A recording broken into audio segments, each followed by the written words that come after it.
Today, I'm going to teach you how to make these cornmeal cookies super easy and they melt in your mouth, guys. They're super delicious. The first ingredient I'm going to use is cornmeal. And I have a cup like this here. These are 250 milliliters, I believe, but I could be wrong. Those are the traditional kind of cups. I'm going to put 1.5 cups of our cornmeal. For those who don't know, cornmeal, I'll show you a little closer. It's that flaked fluff flour that's very easy to find in any supermarket. So this is our cornmeal.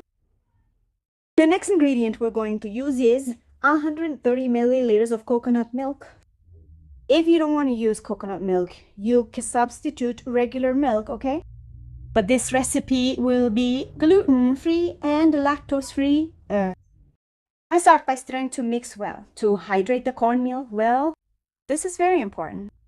First, we need to make sure everything is well mixed. Once that's done, we'll let it sit and rest for 8 minutes. So after 8 minutes, I'll be right back with you. So for me, after 8 minutes, the cornmeal is already hydrated. We're now gonna prepare our biscuit. I'm going to use 1 medium egg. I'm also going to use 60 ml of oil,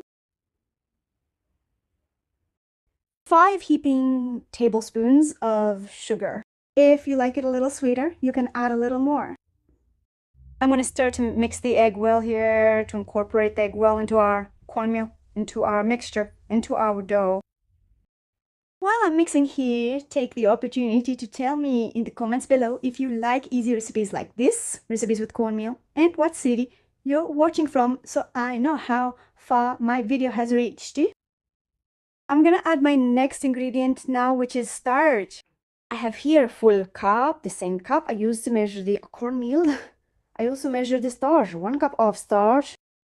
I have a little more starch that I'll add later. Okay, everyone. I have fennel seeds here. A tablespoon will be added to our biscuits to give them a delicious flavor. But if you don't want to use them, you can substitute them with orange zest, lemon zest, or even shredded coconut, which is also very tasty.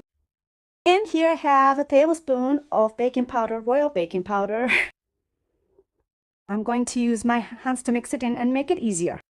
I'm going to mix it a little to feel the texture of the dough before adding the rest of the cornstarch until it reaches the right consistency. So I'm gonna mix it well. Tell me in the comments if you would make this biscuit with fennel seeds, or if you would prefer orange zest, lemon zest, or shredded coconut in the biscuit. Now I have another cup here, but I'm not going to add it all.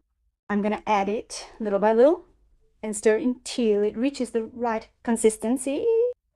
I'm going to knead the dough well and show you how much corn starch I used and how much is left over, and I will show you exactly the point where our dough should be. So after a few minutes of mixing here, my dough has reached the right consistency.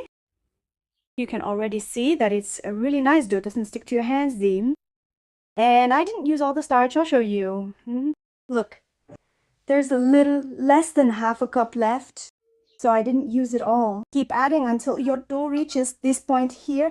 I'll show you the dough up close. It doesn't stick to your fingers, but it's still a bit crumbly. Okay, yeah? So this is the point the dough should be at.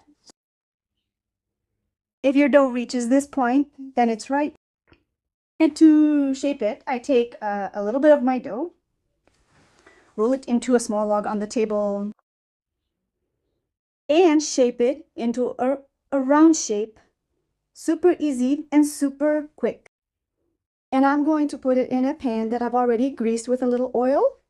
I'm going to shape another one so you can see how easy and simple it is. Okay, take a little bit of my dough and then just close it like this in the shape of a donut. And here we have another cornmeal cookie.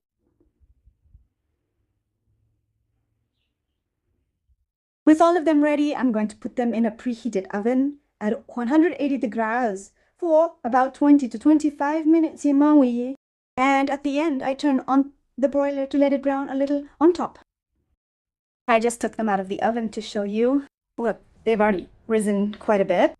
So now I'm gonna wait for them to cool down so I can take one to show you the texture properly, because it gets super crunchy, goes straight to the mouth, and is super delicious with coffee. And look, folks, our cookies. This recipe makes a lot. They rise quite a bit, they get really big, and they break super easily. They melt in your mouth, as I told you. Perfect with coffee. They're also super delicious with juice or even with tea. If you've made it this far and enjoyed this video, please leave a like, and we'll see you in the next one.